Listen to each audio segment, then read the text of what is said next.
Quando você abre a Bíblia e lê sobre a crucificação de Jesus, encontra algo estranho. Mateus e Marcos dizem apenas que Jesus foi crucificado entre dois ladrões.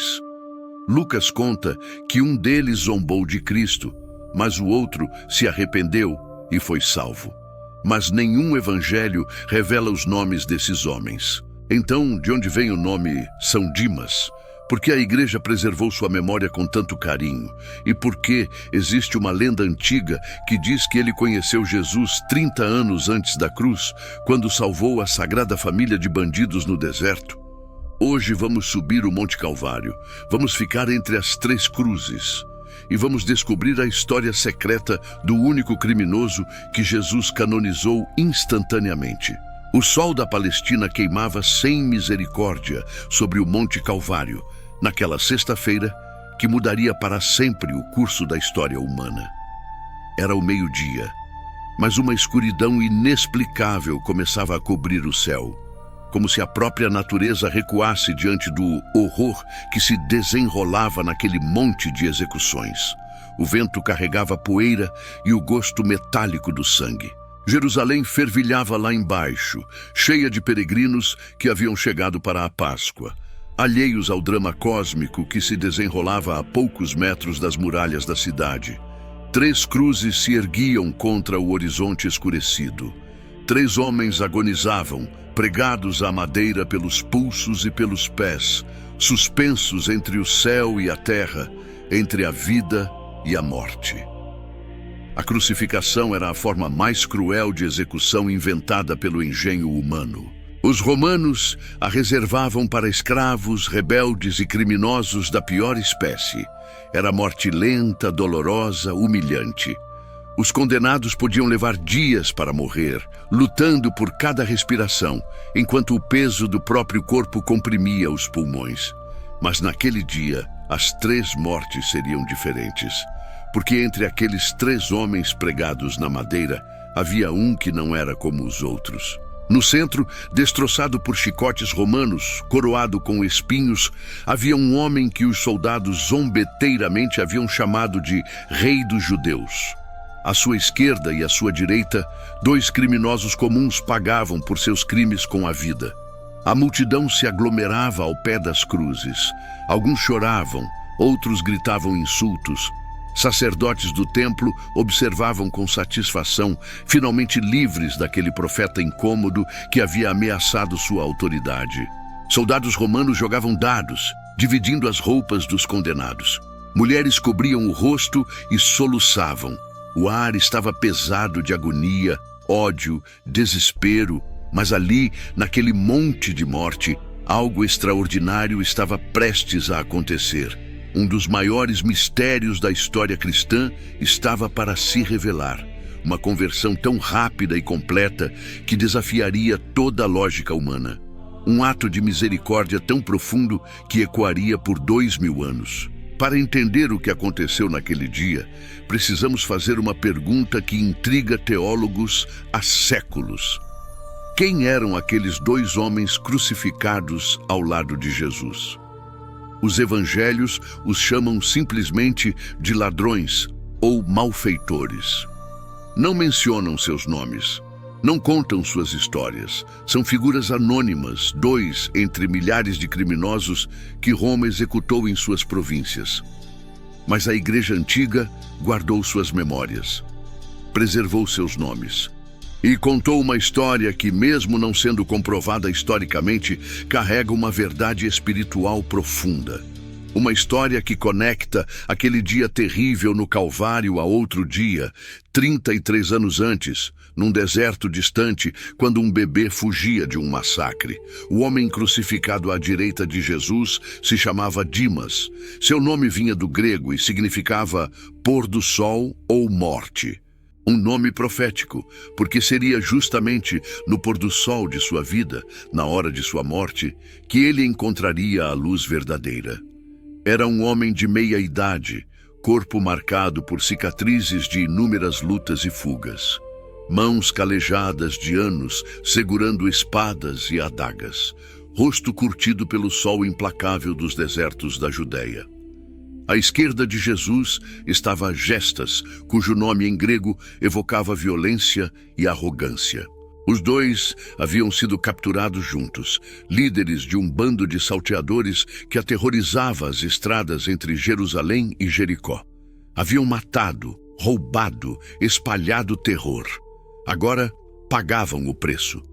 Mas enquanto Gestas morria com raiva no coração, Dimas estava prestes a realizar o maior roubo de sua vida criminosa. Um roubo tão audacioso que nem mesmo ele poderia ter planejado. Ele estava prestes a roubar o paraíso. E a vítima, o homem pregado no centro das 3 cruzes, ficaria feliz em ser roubado. Como isso foi possível? Como um criminoso condenado, sem poder mover as mãos pregadas na madeira, sem poder fazer uma única boa obra, conseguiu conquistar o céu em questão de segundos? Como alguém que viveu uma vida inteira no erro conseguiu acertar tudo no último instante? Para entender isso, precisamos voltar no tempo. Precisamos seguir os passos desse homem chamado Dimas desde muito antes daquela sexta-feira terrível.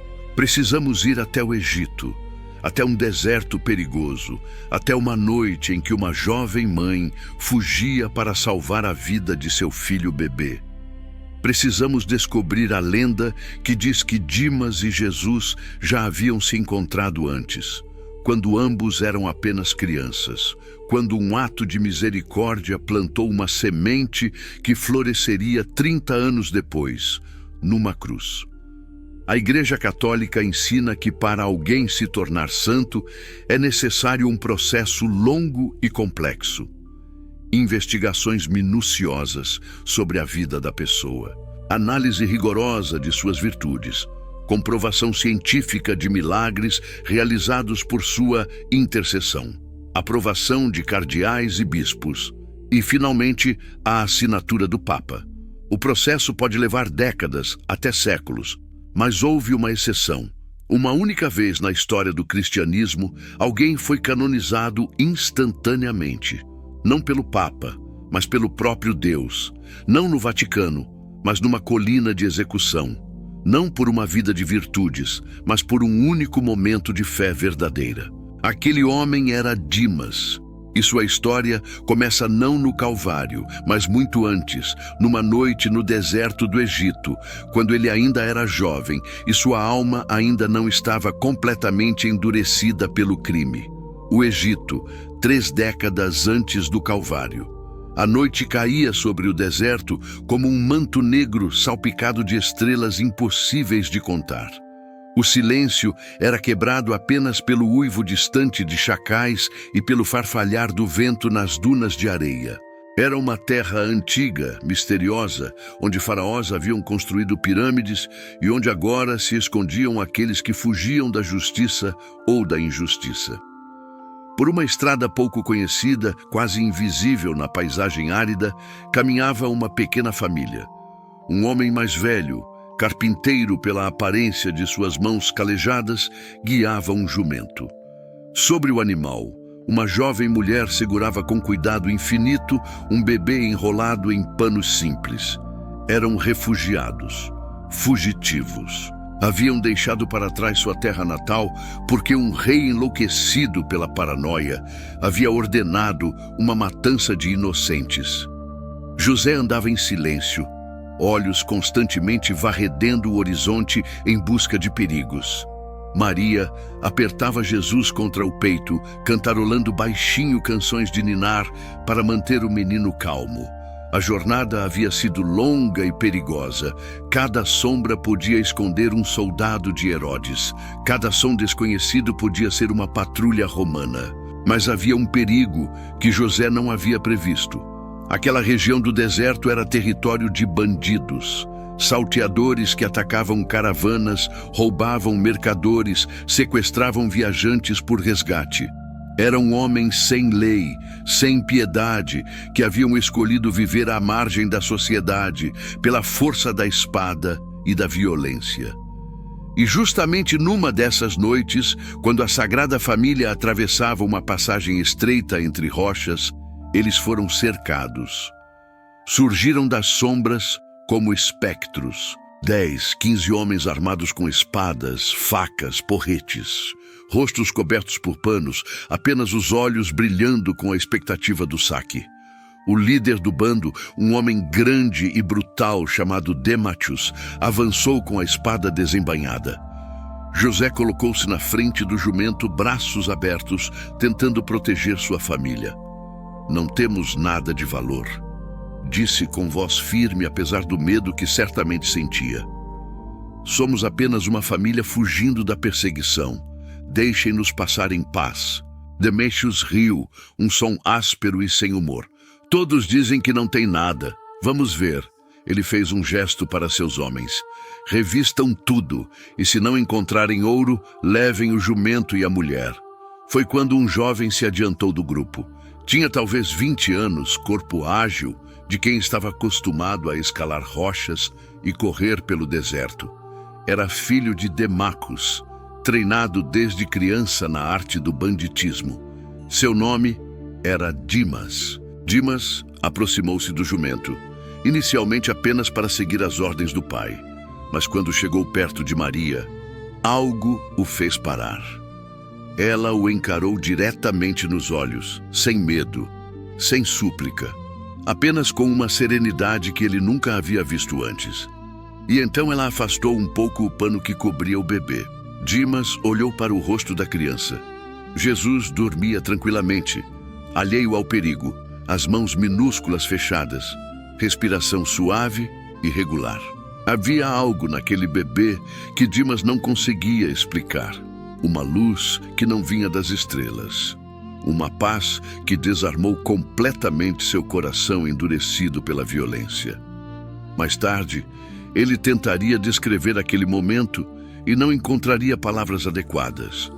Era como se, olhando para aquela criança, ele visse pela primeira vez o que era a inocência pura. Como se uma voz silenciosa dentro dele sussurrasse que aquele não era um bebê comum. Como se por um instante as camadas de brutalidade que haviam se formado em sua alma se rachassem, revelando algo mais profundo, mais verdadeiro. Dimas virou-se lentamente para seu pai e os outros bandidos. Deixem-nos ir, disse com voz surpreendentemente firme. Demátios franziu a testa. O quê? Eu disse, deixem-nos ir. Dimas caminhou até onde estava o saque que haviam roubado de uma caravana dias antes. Pegou uma bolsa cheia de moedas, a sua parte do roubo. Aqui, esta é minha parte. Considero isso como pagamento pela liberdade deles. Deixem-nos passar. Houve um momento de silêncio tenso. Os outros bandidos olharam uns para os outros confusos. Demátios estreitou os olhos estudando o filho. Havia algo de diferente nele, algo que o velho bandido reconheceu mesmo sem entender. Era a primeira vez que via o filho mostrar misericórdia. Você está ficando fraco, menino, resmungou Demátios. Mas depois de uma pausa, acenou com a cabeça.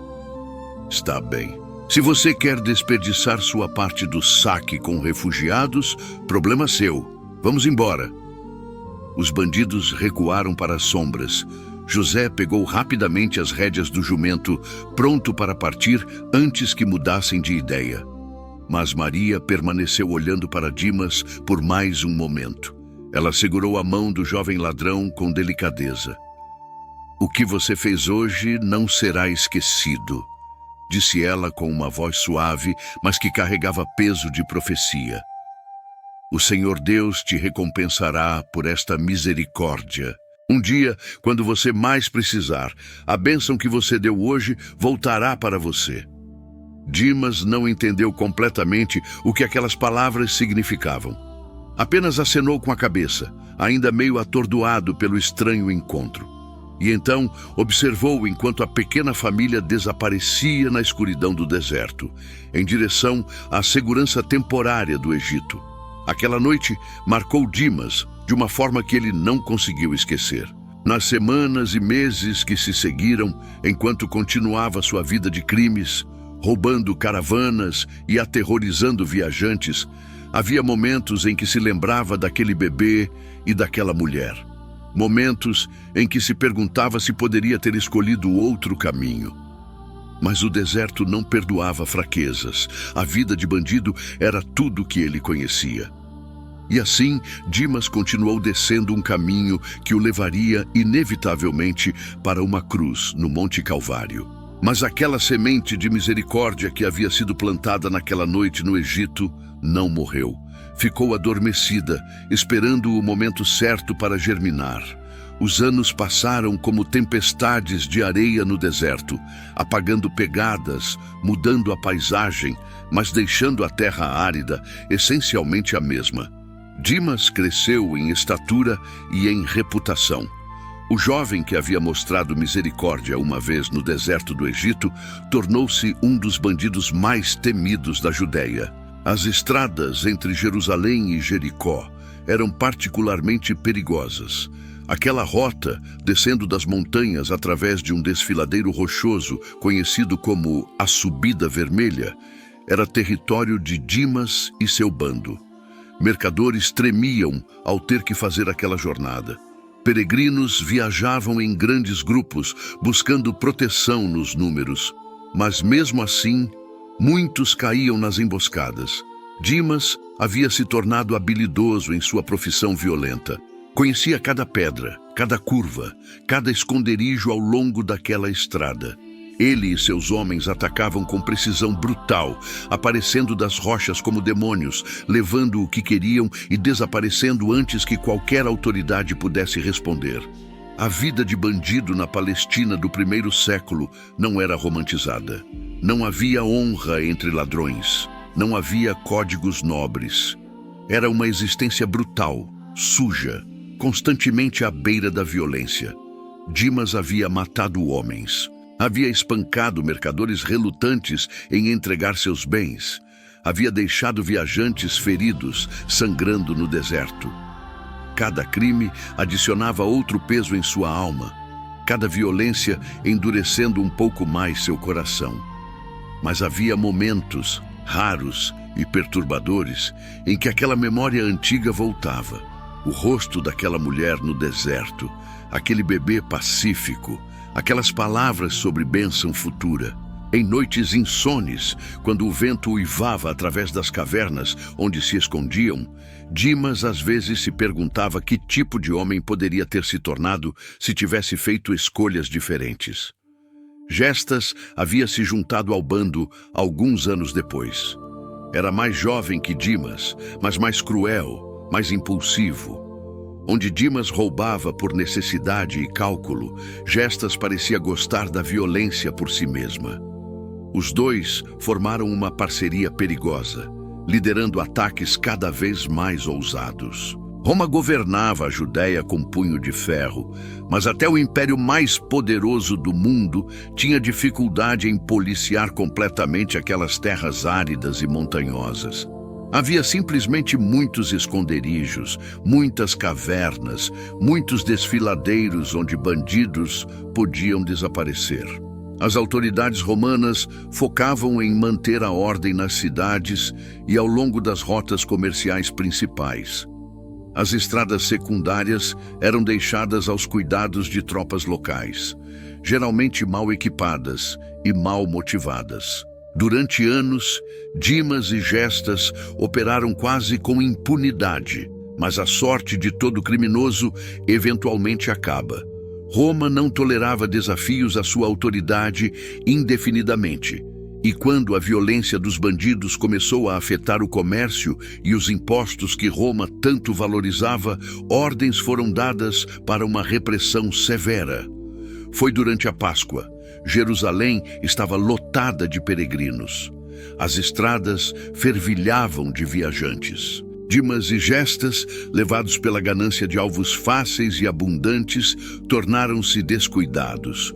Planejaram um ataque a uma grande caravana próxima à cidade, não sabendo que uma patrulha romana havia sido alertada. A emboscada foi uma armadilha. Quando Dimas e seus homens saltaram das rochas para atacar a caravana, encontraram não mercadores assustados, mas soldados romanos bem armados e prontos. A batalha foi breve e brutal. Alguns bandidos conseguiram fugir.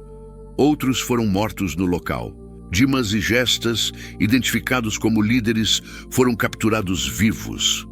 A prisão romana era um pesadelo de pedra e correntes. Dimas foi jogado numa cela subterrânea, ferido, sangrando, acorrentado à parede. Não havia julgamento real para bandidos capturados em flagrante. A sentença era automática: morte por crucificação. Nos dias que se seguiram, esperando a execução, Dimas teve tempo demais para pensar. A cela era escura, úmida, fria à noite e sufocante durante o dia. Outros prisioneiros gemiam nas celas adjacentes. Alguns enlouqueciam, gritando até ficarem sem voz. Outros aceitavam seu destino em silêncio sombrio. Dimas pensava em sua vida. 40 anos, talvez 45, de existência desperdiçada. O que havia conquistado? Ouro que havia gastado rapidamente, prazeres momentâneos que não deixaram nada além de vazio, cicatrizes e memórias de violência. E agora, a morte mais humilhante possível esperava por ele.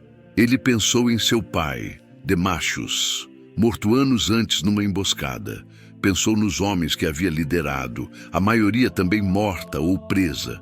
Pensou nas vítimas, os rostos que ainda assombravam seus pesadelos quando conseguia dormir. Pensou na vida que poderia ter tido se tivesse feito escolhas diferentes.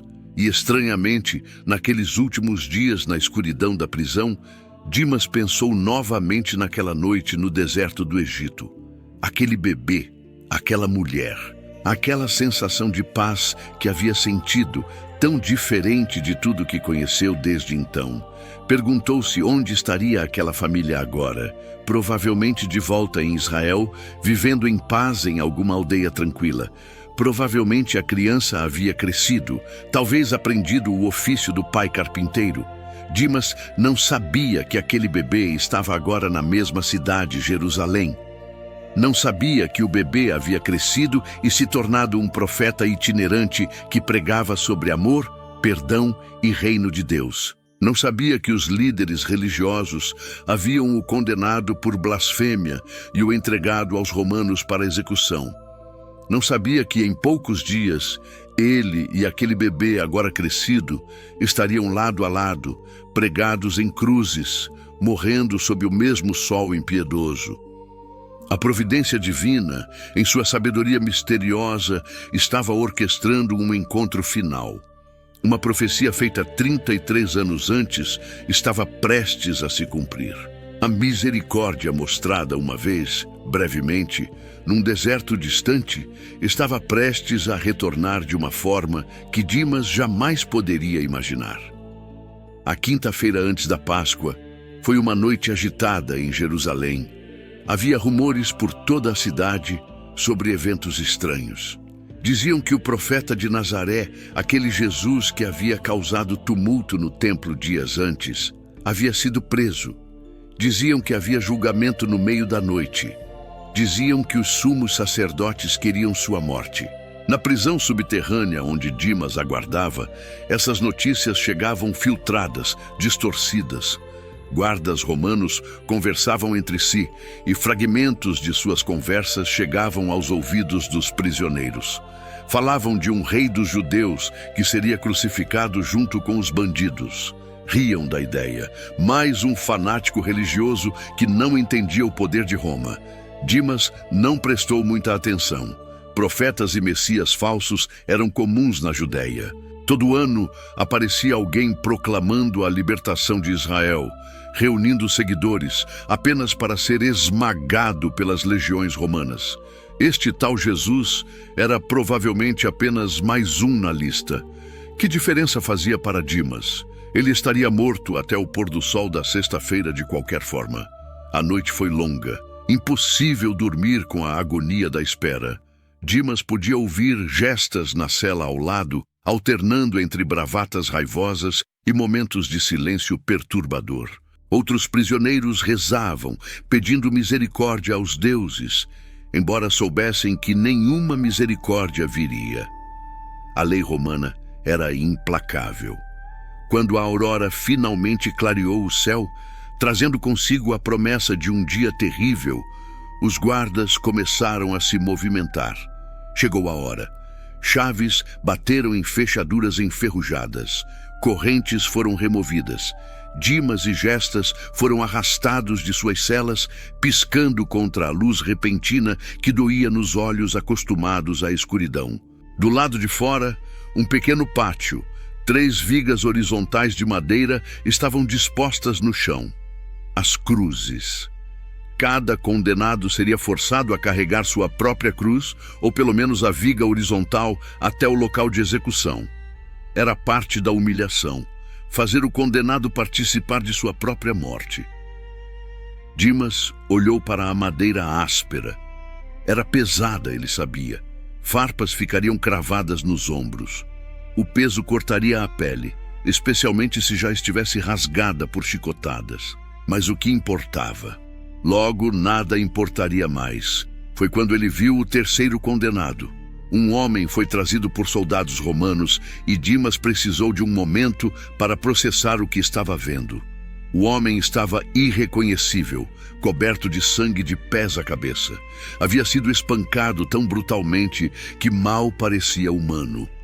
Uma coroa grotesca, feita de espinhos longos, estava enterrada em seu crânio, sangue escorrendo pelo rosto. Suas costas eram tiras de carne rasgada, resultado de flagelação romana. A túnica estava encharcada de sangue e suor. E, no entanto, havia algo nos olhos daquele homem. Mesmo através da dor horrível, havia uma clareza, uma dignidade que Dimas não conseguia compreender. Como alguém podia manter tal compostura em meio a tal agonia? Os soldados colocaram a viga da cruz nos ombros do homem. Ele cambaleou sob o peso. Começou a caminhar, arrastando os pés. Cada passo, uma tortura visível. Dimas e Gestas foram forçados a pegar suas próprias vigas e seguir. A procissão começou. Soldados na frente e atrás. Os 3 condenados no meio, lutando com suas cargas de madeira. Uma multidão começou a se formar nas ruas estreitas de Jerusalém. Alguns choravam, outros gritavam insultos. A maioria apenas observava com curiosidade mórbida aquela fascinação humana pelo sofrimento alheio. Dimas tentava se concentrar apenas em colocar um pé na frente do outro. A viga pesava nos ombros já doloridos, mas seu olhar continuava sendo atraído para o homem ensanguentado à sua frente. Havia algo familiar nele, algo que Dimas não conseguia identificar. Impossível reconhecer qualquer feição através de tanto sangue e inchaço. Subiam agora pelas ruas estreitas da cidade. O sol começava a subir no céu, prometendo calor intenso. Cada passo era uma provação. O homem na frente caiu várias vezes. Os soldados o chutavam de volta para seus pés, implacáveis. Uma vez, uma mulher se adiantou da multidão e enxugou o rosto dele com um pano. Um soldado a empurrou para trás, mas não antes que Dimas visse a gratidão nos olhos do homem condenado. Quem era ele? Por que as pessoas reagiam de forma tão emocional? Por que algumas mulheres choravam tão desconsoladamente? Os guardas haviam dito algo sobre ele se chamar Jesus de Nazaré, um carpinteiro que se tornou profeta, um homem que afirmava ser filho de Deus. Filho de Deus. Dimas quase riu do absurdo, mas o riso morreu em sua garganta. Havia algo naquele homem que impedia zombarias fáceis. Algo que fazia Dimas se sentir pequeno, sujo, indigno. Finalmente, após o que pareceu horas, mas provavelmente foram apenas 40 minutos, chegaram ao local. Gólgota, o lugar da caveira. Um monte baixo fora das muralhas da cidade, onde Roma realizava suas execuções públicas. O chão estava manchado com sangue de inúmeras vítimas anteriores. As estacas verticais das cruzes já estavam fincadas permanentemente no chão, esperando receber as vigas horizontais e seus terríveis fardos humanos. Dimas deixou cair sua viga no chão. Seus ombros sangravam onde a madeira havia rasgado a pele. Mas essa dor era nada comparada ao que viria. Ele sabia o que aconteceria agora. Havia visto crucificações antes. Havia zombado de homens morrendo em cruzes. Agora era sua vez. Os soldados trabalhavam com eficiência de prática. Forçaram os condenados a deitar sobre as vigas. Dimas sentiu mãos ásperas segurando seus braços, estendendo-os ao longo da madeira. Viu o soldado pegar um cravo longo de ferro. Viu o martelo ser levantado. A dor quando o cravo foi martelado através de seu pulso era indescritível. Uma explosão de agonia que percorreu todo o seu braço, subiu pelo ombro, explodiu em seu cérebro. Dimas gritou. Não teve escolha. Todo homem gritava quando era pregado. O segundo cravo no outro pulso foi igualmente brutal. Depois os pés, virados de lado, um sobre o outro, um único cravo longo atravessando ambos, perfurando carne, tendões, raspando o osso. Mais gritos, mas os soldados não se importavam. Já haviam ouvido milhares de gritos antes. Então vieram as cordas, amarraram as vigas aos postes verticais, puxaram, içaram, e de repente Dimas estava pendurado, suspenso, seu peso puxando contra os cravos em seus pulsos. A dor era uma criatura viva, consumindo-o. Cada respiração era uma luta. Para inalar, tinha que empurrar para cima com os pés pregados, rasgar os músculos das pernas, esfregar as costas rasgadas contra a madeira áspera. Gestas estava à esquerda, também pregado, também gritando. E no centro, entre os dois criminosos, estava o homem ensanguentado de antes. Jesus de Nazaré, o autoproclamado Messias. Agora revelado como apenas mais um homem morrendo, tão fraco e quebrado quanto eles. A multidão continuava embaixo. Algumas pessoas choravam, outras zombavam. Soldados montavam guarda, entediados, esperando que os condenados finalmente morressem. Poderia levar horas, poderia levar dias. E enquanto Dimas pendia ali, lutando por cada respiração dolorosa, começou o drama final que definiria sua eternidade. As primeiras horas na cruz foram um inferno de dor pura. Não havia posição confortável, nenhuma forma de aliviar o tormento. Empurrar para cima com os pés pregados permitia respirar, mas a dor era excruciante. Deixar-se pender aliviava os pés, mas sufocava os pulmões. Era uma dança macabra entre asfixia e agonia. O sol subia no céu. O calor aumentava. Moscas começaram a pousar nos ferimentos abertos, bebendo o sangue. A sede se tornava insuportável.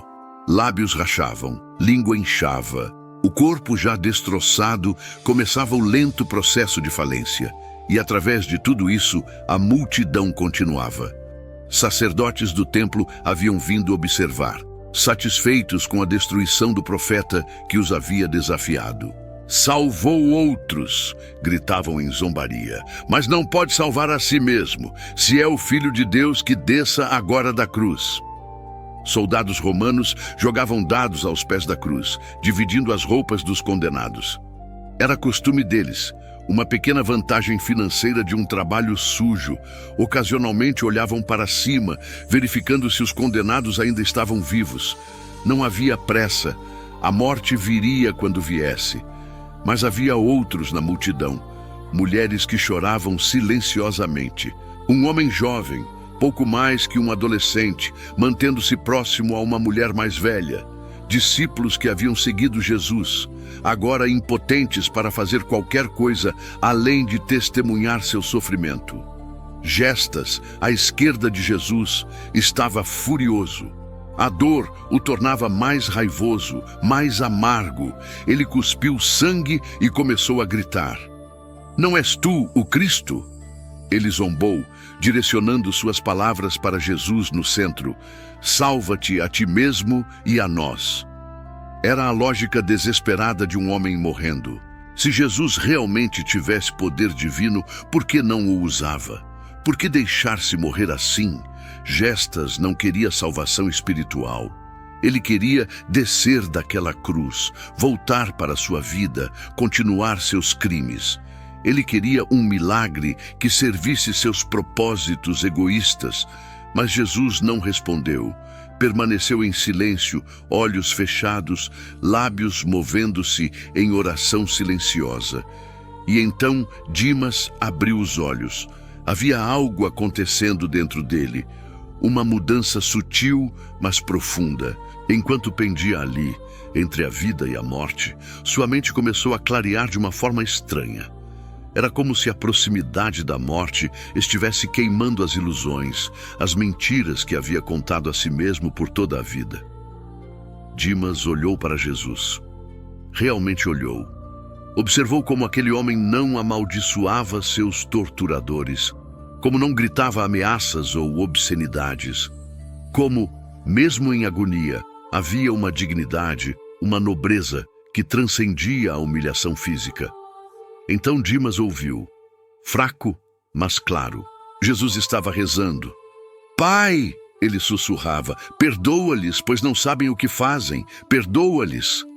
Os soldados que o pregaram, a multidão que zombava, os sacerdotes que conspiraram contra ele. Jesus estava pedindo perdão para eles, não maldição, não vingança, perdão. Algo se rompeu dentro de Dimas, como uma barragem desabando. 30 anos de endurecimento, de violência, de escolhas erradas, tudo começou a desmoronar. E através das rachaduras, algo novo começou a emergir. Não era pensamento lógico, era mais profundo que isso. Era a graça de Deus, tocando uma alma no último segundo, antes que fosse tarde demais. Dimas virou a cabeça dolorosamente na direção de Gestas. Reuniu forças para falar, mesmo que cada palavra fosse uma tortura. Nem sequer temes a Deus, ele disse, voz rouca mas firme, tu que sofres a mesma condenação? Gestas olhou para ele com surpresa. O que estava acontecendo? Por que Dimas estava defendendo aquele fracassado no centro? Mas Dimas continuou. As palavras jorravam agora, impulsionadas por uma urgência que ele não compreendia completamente. Nós sofremos com justiça, recebemos o que merecemos por nossos crimes. Era verdade, doía admitir, mas era verdade. Ele e Gestas eram criminosos. Haviam matado, roubado, destruído vidas, mereciam estar ali. Mas este homem, Dimas virou-se para Jesus, este não fez mal algum. Era a confissão mais perfeita já feita, sem desculpas, sem autojustificativa, sem culpar outros. Apenas a verdade, nua e crua. Eu sou culpado e ele é inocente. E naquele momento, olhando para Jesus, algo incrível aconteceu. A memória voltou, repentina, vívida, inegável. Aquela noite no deserto, aquele bebê, aquela mulher que havia profetizado uma bênção futura. Era ele. Jesus era aquele bebê que Dimas havia salvado 33 anos antes. Como ele não havia percebido antes? As feições estavam irreconhecíveis sob o sangue e o inchaço, mas agora, olhando através dos olhos da fé nascente, Dimas reconheceu. A providência havia orquestrado tudo. Aquela noite no Egito, aquele momento de misericórdia, havia sido preparação para este momento, e as palavras da mulher ecoaram em sua mente. O Senhor Deus te recompensará por esta misericórdia. Um dia, quando você mais precisar, a bênção que você deu hoje voltará para você. O momento era agora, quando ele mais precisava. Dimas virou seu rosto completamente em direção a Jesus. Ignorou a dor, ignorou a multidão, ignorou tudo, exceto o homem ao seu lado. E então ele fez a coisa mais audaciosa, mais absurda, mais impossível que alguém já havia feito. Ele olhou para aquele homem destroçado, ensanguentado, pregado numa cruz, aparentemente derrotado, e viu um rei. Jesus, ele disse. E aquele foi o único momento nos evangelhos em que alguém chamou Cristo simplesmente pelo nome, com familiaridade pessoal, sem títulos, sem formalidades. Jesus, lembra-te de mim quando entrares no teu reino. O pedido era absurdo. Que reino? Jesus estava morrendo. Seu movimento estava acabado. Seus discípulos haviam fugido. Onde estava o reino? Mas Dimas, na claridade da morte iminente, enxergava o que outros não viam. Ele via além da cruz, via além da derrota aparente. Ele acreditava, contra toda lógica, contra toda evidência, que aquele homem pregado ao seu lado era de fato um rei, e que ele tinha um reino, e que Dimas queria estar naquele reino. Os apóstolos haviam visto Jesus andar sobre as águas, haviam visto cegos receberem visão, paralíticos andarem, mortos ressuscitarem, e mesmo assim, diante da cruz, fugiram. Mas Dimas, que nunca havia visto um único milagre, que via Jesus apenas como homem quebrado, ainda assim acreditou. São João Crisóstomo meditaria séculos depois sobre este momento e diria maravilhado: o ladrão viu um homem pregado e o reconheceu como Deus. Que fé extraordinária! E Jesus, que havia permanecido em silêncio diante de tantos insultos, que não havia respondido às zombarias dos sacerdotes ou ao escárnio de gestas, virou seu rosto ensanguentado em direção a Dimas. Seus olhos se encontraram. Naquele olhar passou algo inexprimível: reconhecimento, misericórdia, amor. Jesus viu não o criminoso, mas a alma arrependida. Viu não os crimes passados, mas a fé presente. Viu não o que Dimas havia sido, mas o que ele estava se tornando naquele exato momento. E então Jesus falou. Sua voz era fraca, rasgada pela tortura, mas as palavras eram claras. Palavras que ecoariam através dos séculos, palavras que dariam esperança a incontáveis pecadores, palavras que definiriam a essência da misericórdia divina. Em verdade te digo, hoje mesmo estarás comigo no paraíso. Hoje, não eventualmente, não depois de você pagar pelos seus pecados. Hoje mesmo, comigo. Jesus não disse no céu ou com os anjos. Ele disse comigo. A recompensa não era apenas um lugar, era uma presença. No paraíso. A palavra em grego era paradeisos, significando um jardim de delícias. Era a reversão da queda. O que Adão havia perdido no jardim do Éden, Dimas estava prestes a recuperar. Jesus acabara de canonizar Dimas instantaneamente. Não houve processo, não houve investigação de virtudes, não houve comprovação de milagres. Apenas fé, humildade e misericórdia. E isso foi suficiente. Dimas fechou os olhos. A dor física não havia diminuído, mas já não importava. Algo muito maior havia acontecido. Ele não precisava mais temer a morte, sabia para onde estava indo. Jesus havia prometido e Dimas acreditava naquela promessa com cada fibra de seu ser. Na multidão embaixo, apenas poucas pessoas estavam próximas o suficiente para ouvir a troca. A mãe de Jesus certamente ouviu. João, o discípulo amado, ouviu. Talvez algumas das mulheres também. E elas entenderam que haviam testemunhado algo extraordinário, um milagre de graça, uma alma salva no último possível segundo.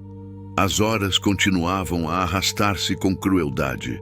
O sol que havia surgido naquela manhã agora começava sua descida em direção ao horizonte, mas algo estranho estava acontecendo no céu.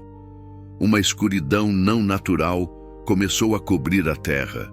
Não eram nuvens normais de tempestade. Era algo mais profundo, mais inquietante, como se a própria criação estivesse reagindo ao que estava acontecendo naquele monte. Gestas ainda pendia à esquerda, seu ódio tendo se transformado em desespero silencioso. Ele morria como havia vivido, amargo e sozinho. Não havia paz em seu rosto, apenas a máscara tensa do medo e da revolta. Mas Dimas era diferente. Apesar da dor horrível que continuava incessante, havia algo de sereno em suas feições. Seus olhos, quando abertos, buscavam constantemente o homem ao seu lado. Jesus, seu Salvador, seu Rei. A cada respiração torturada que Dimas tomava, ele se agarrava àquela promessa. Hoje estarás comigo no paraíso. O corpo físico estava desistindo. Era o processo da crucificação, inexorável e brutal. Os músculos das pernas, constantemente forçados a empurrar para cima para permitir respiração, entravam em espasmos incontroláveis. O coração lutava para bombear sangue através de um sistema em colapso. A desidratação tornava cada pensamento nebuloso. O choque do trauma físico começava a conduzir a consciência para a escuridão. Mas enquanto Dimas tinha consciência, ele permanecia focado em Jesus, e ele observou tudo. Observou quando Jesus, através de sua própria agonia, falou com sua mãe e com João, fazendo provisões para que ela fosse cuidada após sua morte. Observou a compaixão naquele gesto, mesmo no meio de tanto sofrimento. Observou quando Jesus gritou palavras misteriosas: Deus meu, por que me abandonaste? Dimas não compreendia completamente o significado teológico daquele grito. Não sabia que Jesus estava carregando sobre si os pecados de toda a humanidade, incluindo os crimes de Dimas. Não entendia que Jesus estava experimentando a separação de Deus que todo pecador merecia, tomando aquele castigo sobre si mesmo. Mas ele sentiu a profundidade daquele momento, o peso cósmico dele. Observou quando Jesus, com a voz quase inaudível de sede extrema, sussurrou: Tenho sede.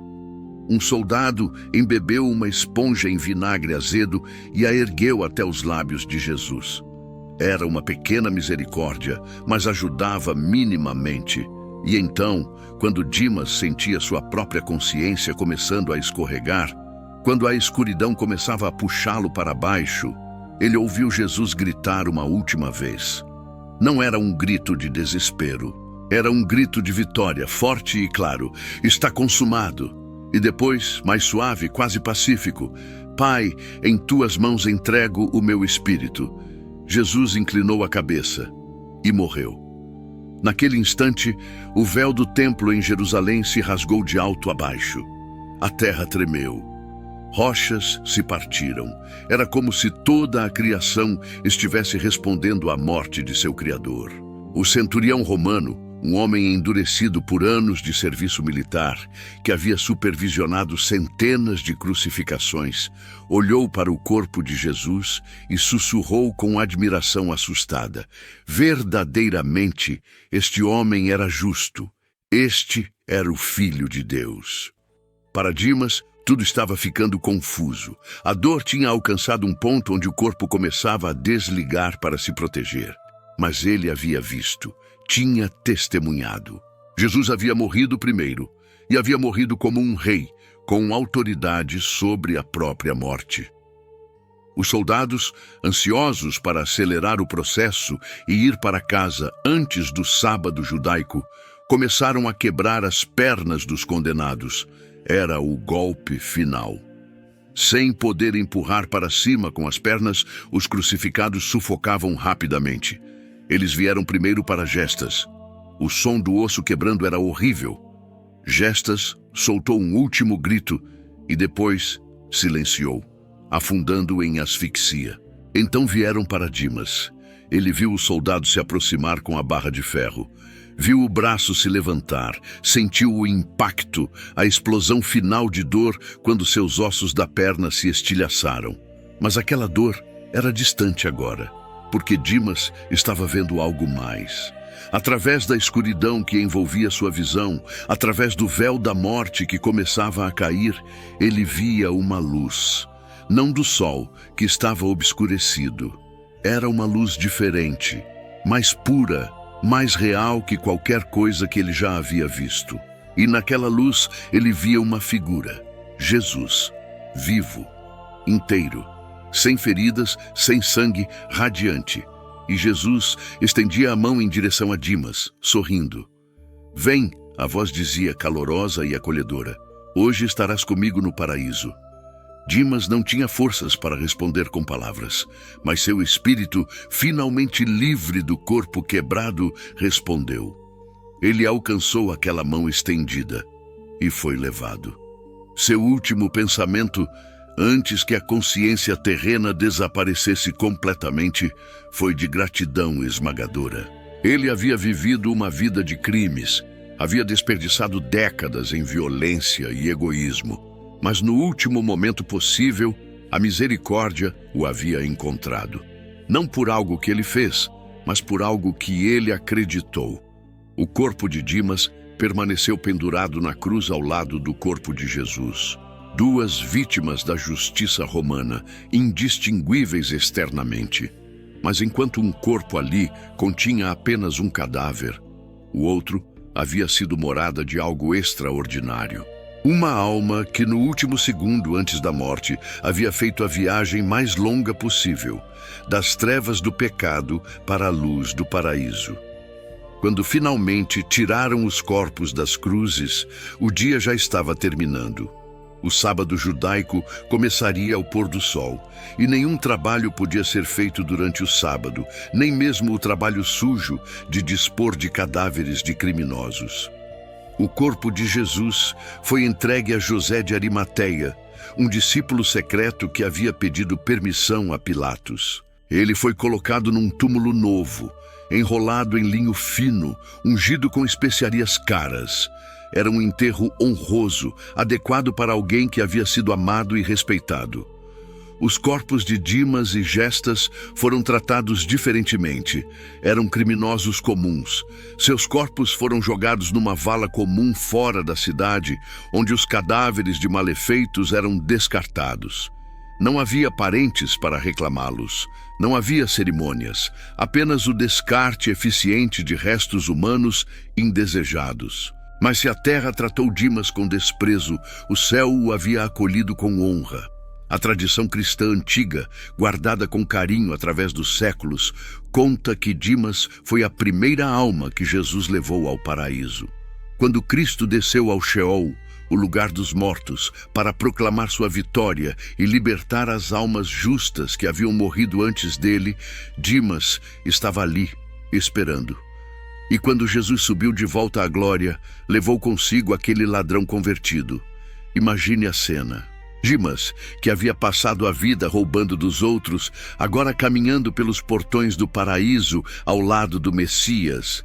Dimas, que havia causado dor e sofrimento, agora recebido com alegria pelos anjos. Dimas, que merecia condenação, recebendo coroa de glória. Os santos e patriarcas do Antigo Testamento devem ter ficado espantados. Abraão, que passou toda a vida em fiel obediência. Moisés, que guiou o povo por 40 anos no deserto. Davi, o rei poeta. Todos esperaram séculos pela redenção. E aqui estava um criminoso que acreditou por poucos minutos, entrando primeiro. Mas essa é exatamente a natureza da graça de Deus. Não é sobre quanto tempo você serviu. É sobre a sinceridade do seu coração quando você finalmente se volta para Ele. Os primeiros cristãos amavam contar a história de São Dimas. Pintavam-na nas paredes das catacumbas. Esculpiam-na em sarcófagos. Pregavam sobre ela em seus sermões. Por quê? Porque a história de Dimas era a esperança deles. Muitos dos primeiros cristãos eram pessoas que haviam vivido vidas pecaminosas antes da conversão. Ex-prostitutas, ex-ladrões, ex-idólatras. Eles se preocupavam. Será que Deus realmente poderia perdoá-los? Será que seu passado os perseguiria para sempre? Será que era tarde demais para eles? E então olhavam para São Dimas. Se Deus podia salvar um assassino e ladrão no último segundo de vida, então certamente poderia salvar qualquer um. Não importava o quão longe você havia ido. Não importava o quão profundamente havia caído. A misericórdia de Deus era mais profunda ainda. Santo Agostinho, o grande doutor da Igreja que passou sua juventude em pecado antes da conversão, meditava frequentemente sobre São Dimas. Não desesperes, ele escreveu. Um ladrão foi salvo, mas não presumas, pois apenas um foi salvo. Era o equilíbrio perfeito. Sim, há esperança até o último momento. Mas não jogue fora sua vida esperando convertê-la no último segundo. Não presuma que terá tempo. Gestas estava na mesma cruz que Dimas, mas fez escolhas diferentes e teve um destino diferente. Com o passar dos séculos, São Dimas tornou-se o padroeiro de grupos específicos que se identificavam com sua história. Os prisioneiros o invocavam, pedindo que intercedesse por eles, um homem que entendia o que era estar atrás das grades. Os condenados à morte rezavam para ele, esperando encontrar a mesma paz que ele encontrou em suas últimas horas. Mas talvez o grupo mais significativo que o adotou foram aqueles que chamamos penitentes da última hora. Pessoas que passaram a vida longe de Deus, mas que nos momentos finais, talvez numa cama de hospital, talvez após um acidente, talvez simplesmente no silêncio da noite, quando encaram sua própria mortalidade, finalmente se voltam para Cristo. Quantas vezes, através dos séculos, um pecador moribundo olhou para o crucifixo e sussurrou aquelas mesmas palavras: Jesus, lembra-te de mim. Quantas vezes um padre, administrando os últimos sacramentos, invocou o nome de São Dimas, lembrando ao moribundo que nunca é tarde demais para a misericórdia. A Igreja preservou até mesmo uma oração associada a São Dimas, rezada por aqueles que enfrentam morte ou julgamento. São Dimas, que reconheceste Jesus como teu Salvador, mesmo enquanto estavas na cruz, intercede por mim, para que eu também possa reconhecer Cristo em minha vida e viver de acordo com sua vontade. Ajuda-me a buscar perdão pelos meus pecados e a confiar na infinita misericórdia de Deus, que eu possa, como tu, entrar no paraíso no dia de minha morte. Amém. Há igrejas dedicadas a São Dimas ao redor do mundo. Não tantas quanto aqueles santos que viveram vidas longas de virtude, mas o suficiente para testemunhar o impacto de sua história. Em prisões, especialmente, capelas são frequentemente colocadas sob seu patrocínio. Existe uma beleza particular na história de Dimas, porque ela revela algo fundamental sobre a natureza de Deus. Deus não está procurando perfeição. Ele está procurando abertura. Ele não exige que tenhamos nossa vida totalmente organizada antes de nos aproximarmos dele. Ele apenas pede que reconheçamos nossa necessidade dele. Dimas não teve tempo para fazer penitência. Não teve tempo para jejuar, rezar o rosário, ir à missa, fazer obras de caridade. Tudo o que ele teve foi alguns minutos de consciência na cruz. E naqueles minutos, ele fez 3 coisas. Reconheceu sua própria culpa, reconheceu a inocência de Jesus e pediu para ser lembrado. Foi suficiente. Teologicamente, São Dimas nos ensina sobre a justificação pela fé. Ele não foi salvo por obras, não teve tempo para fazê-las. Foi salvo pela fé expressa através da humildade e do pedido simples por misericórdia. É a demonstração perfeita da doutrina de que somos salvos pela graça através da fé, não por nossas próprias ações. Mas a história também nos ensina algo sobre a natureza do arrependimento verdadeiro. Dimas não apenas disse desculpa. Ele reconheceu a realidade de sua situação. Admitiu que merecia o castigo. Não culpou ninguém além de si mesmo. E então, tendo aceitado sua responsabilidade, ele se voltou para a única fonte de esperança disponível. É esse padrão que todos os arrependimentos verdadeiros seguem. Primeiro, a aceitação honesta da própria culpa. Depois, a volta para Deus buscando misericórdia. Sem autojustificativas, sem minimizar os pecados, sem condições. Apenas a rendição nua e crua. Eu sou pecador, tu és Salvador, lembra-te de mim. Há algo profundamente humano na história de Dimas. Quantos de nós olhamos para nossas vidas e vemos desperdício? Quantos de nós nos arrependemos de anos perdidos, oportunidades desperdiçadas, relacionamentos destruídos por nossas próprias escolhas ruins? Quantos de nós sentimos que é tarde demais, que fizemos muitos erros, que não há volta? São Dimas nos diz, não é tarde demais. Enquanto você tem fôlego, há esperança. Mas a história também serve de aviso. Gestas estava na mesma situação que Dimas. Teve as mesmas oportunidades. Ouviu as mesmas palavras de Jesus, mas escolheu diferente. Escolheu permanecer em sua amargura. Escolheu morrer sem arrependimento. A proximidade física com Cristo não garante salvação. Estar ao lado da cruz não é suficiente. É necessário também voltar o coração para Ele. É necessário fazer a escolha que Dimas fez. E assim, 2000 anos depois daquela sexta-feira em Jerusalém, a história de São Dimas continua a ecoar. Continua a oferecer esperança aos desesperados. Continua a lembrar a todos nós que a misericórdia de Deus não tem limites, que sua capacidade de perdoar é infinitamente maior que nossa capacidade de pecar. Se você está lendo esta história e sentindo que sua vida está muito bagunçada, que você foi longe demais, que fez coisas imperdoáveis, lembre-se de Dimas. Ele era um assassino e ladrão. Causou sofrimento imensurável. Desperdiçou décadas em crime. E ainda assim, num único momento de fé verdadeira, foi completamente perdoado e gloriosamente salvo. Se você está enfrentando sua própria cruz de consequências pelos seus erros, lembre-se de que Jesus está numa cruz ao seu lado. Ele não está lá para condená-lo. Ele está lá para salvá-lo. Tudo o que você precisa fazer é virar seu rosto em direção a Ele e dizer: Jesus, lembra-te de mim. E Ele responderá, como respondeu a Dimas há 2000 anos: hoje estarás comigo no paraíso. A tradição cristã, tecida através de séculos de meditação e visões místicas de santos, imagina o encontro de Dimas e Jesus após a morte de uma forma comovente. Quando a alma de Dimas se desprendeu finalmente de seu corpo torturado, ele se encontrou numa espécie de antecâmara, um espaço entre a morte terrena e a vida eterna.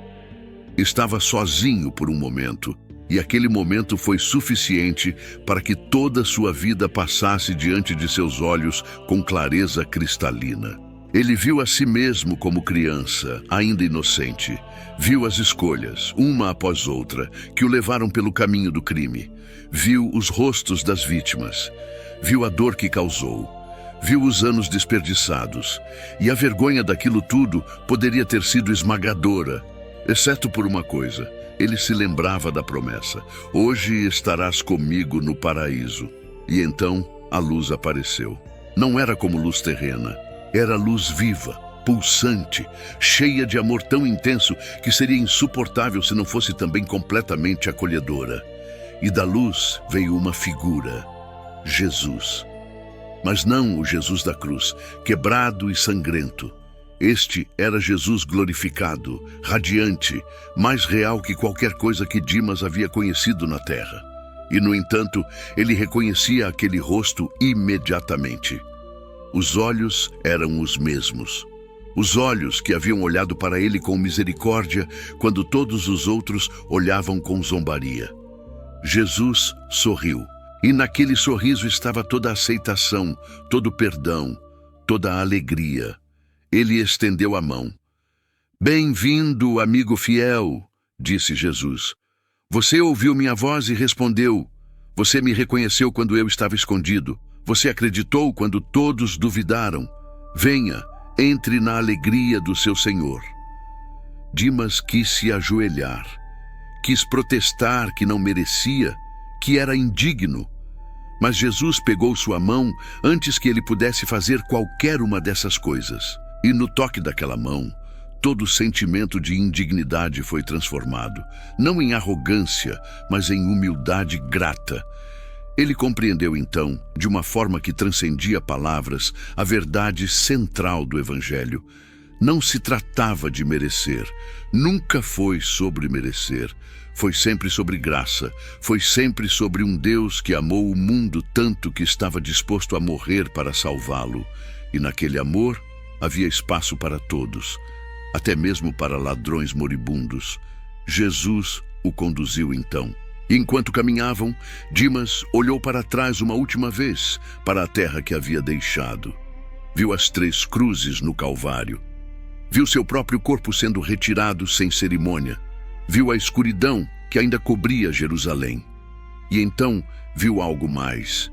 Viu outros, milhões de outros, estendendo-se através dos séculos, pessoas que leriam sua história, pessoas que encontrariam esperança nela, pessoas que, em seus próprios momentos de desespero, se lembrariam do ladrão na cruz e saberiam que nunca era tarde demais.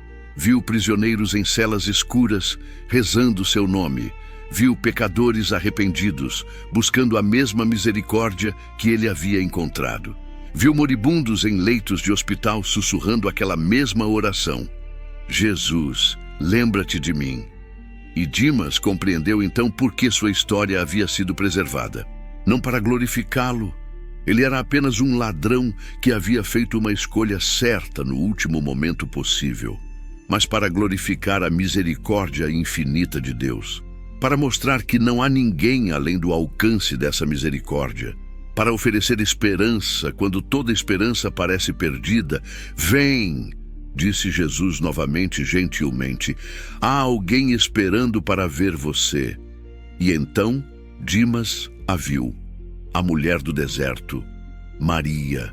Ela estava lá, radiante em glória, mas com o mesmo sorriso gentil que havia iluminado seu rosto naquela noite há tantos anos. Ela abriu os braços. Bem-vindo, filho, ela disse. A profecia se cumpriu, a bênção retornou. E Dimas finalmente chorou. Não lágrimas de dor, mas lágrimas de alegria pura e avassaladora. Toda a jornada tortuosa de sua vida tinha levado a este momento. Cada erro, cada crime, cada escolha errada, tudo havia sido redimido por aquele único momento de fé verdadeira na cruz.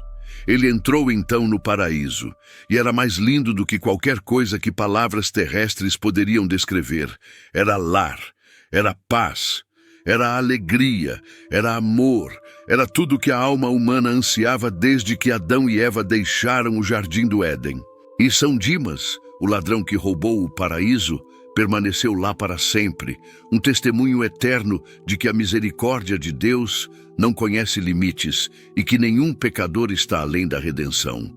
Sua vida terrena terminou numa cruz, mas sua vida eterna começou naquele mesmo dia, ao lado de Cristo, no paraíso que ele havia roubado através da fé mais simples e pura. E assim a história termina. Ou melhor, nunca termina. Porque enquanto houver pecadores buscando salvação, enquanto houver almas clamando por misericórdia, enquanto houver pessoas que sentem que foram longe demais para Deus, a história de São Dimas continuará viva, sussurrando sua mensagem eterna de esperança. Nunca é tarde demais. Apenas volte-se para Cristo e diga: lembra-te de mim. E Ele responderá: hoje estarás comigo no paraíso. Oração. Ó glorioso São Dimas, ladrão convertido que reconheceste Jesus como Rei, mesmo quando ele pendia destroçado na cruz, intercede por mim junto ao Senhor que te prometeu o paraíso. Tu que viveste longe de Deus e no último momento encontraste a misericórdia infinita, ajuda-me a reconhecer meus pecados com a mesma humildade e sinceridade que mostraste no Calvário. Ensina-me a não desesperar, por maior que sejam meus erros, pois se Deus te acolheu nos braços eternos, também pode acolher a mim. São Dimas, padroeiro dos arrependidos, dos prisioneiros e daqueles que enfrentam a morte, alcança-me a graça de uma conversão verdadeira e de uma fé que enxergue Cristo mesmo nas situações mais desesperadoras. Que eu possa, como tu, dizer com confiança: Jesus, lembra-te de mim, e ouvir do Salvador as mesmas palavras consoladoras que ouviste. Hoje estarás comigo no paraíso. Protege-me nas minhas provações, guia-me quando eu me sentir perdido, e no momento da minha morte esteja ao meu lado para me conduzir ao encontro do Rei que tu reconheceste quando todos o rejeitavam. São Dimas, que roubaste o céu com a chave da humildade e da fé, roga por nós que confiamos na misericórdia infinita de Deus. Amém. Minha oração. Ó Senhor de misericórdia infinita, nós te louvamos porque teu amor é maior que qualquer crime e mais forte que qualquer pecado. Obrigado por nos dares São Dimas como um farol de esperança, mostrando que nunca é tarde para voltar para ti. Abençoa este canal e cada pessoa que está ouvindo esta história agora.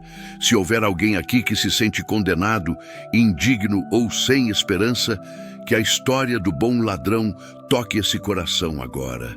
Que eles saibam que tu não olhas para a ficha criminal, mas para o coração contrito. Nós consagramos a ti os nossos últimos momentos, desde já. Que na nossa hora final tenhamos a fé de Dimas para ouvir a tua voz nos chamando para casa. Em nome de Jesus. Amém. A história de São Dimas nos coloca diante de uma verdade que pode transformar completamente nossa compreensão sobre Deus e sobre nós mesmos. Este homem passou décadas vivendo errado. Roubou, matou, espalhou terror pelas estradas da Judéia. Destruiu vidas. Causou sofrimento imensurável. E, no entanto, num único instante de fé verdadeira, de humildade genuína, de reconhecimento sincero de quem ele era e de quem Jesus era, tudo foi perdoado, tudo foi redimido, tudo foi transformado. Não foram suas boas obras que o salvaram, porque ele não teve tempo para fazê-las.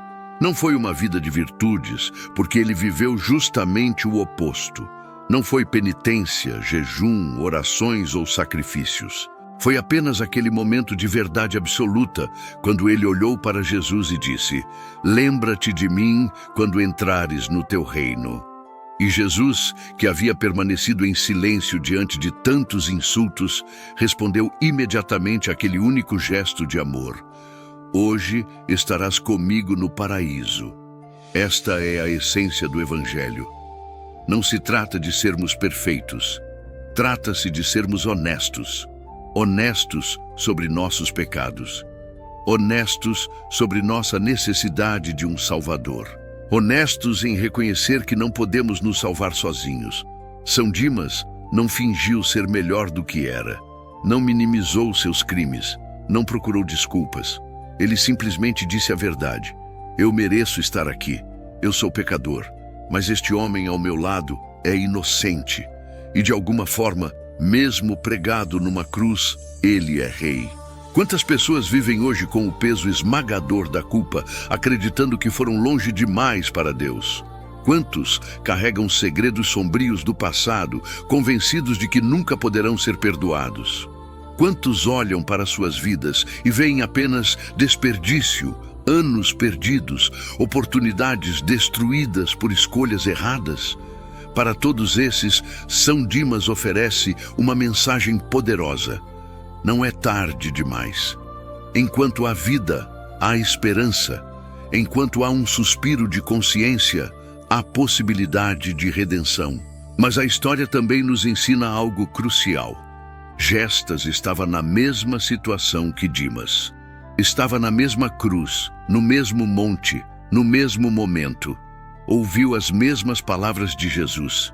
Teve as mesmas oportunidades, mas escolheu diferente. Escolheu permanecer em sua amargura, em sua raiva, em sua recusa de reconhecer tanto sua própria culpa quanto a divindade de Cristo. E morreu sem esperança. A proximidade física com Jesus não garante salvação. Estar numa igreja não salva automaticamente. Conhecer as doutrinas não transforma o coração. É necessário fazer a escolha. É necessário voltar-se para Cristo com humildade e fé. É necessário dar o passo que Dimas deu. O extraordinário na história de São Dimas é que ele enxergou algo que ninguém mais conseguiu ver naquele momento. Os apóstolos, que haviam caminhado com Jesus por 3 anos, que haviam visto seus milagres, que haviam ouvido seus ensinamentos, fugiram quando a cruz apareceu. Pedro, que havia jurado morrer por Jesus, o negou 3 vezes. Todos abandonaram o Mestre na hora mais escura. Mas Dimas, que nunca havia visto um milagre, que nunca havia ouvido um sermão, que conhecia Jesus apenas como outro condenado morrendo ao seu lado, viu o que eles não viram.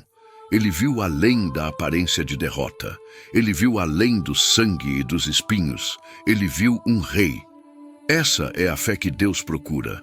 Não a fé que precisa de sinais e maravilhas. Não a fé que só acredita quando tudo está indo bem, mas a fé que enxerga Deus mesmo na escuridão.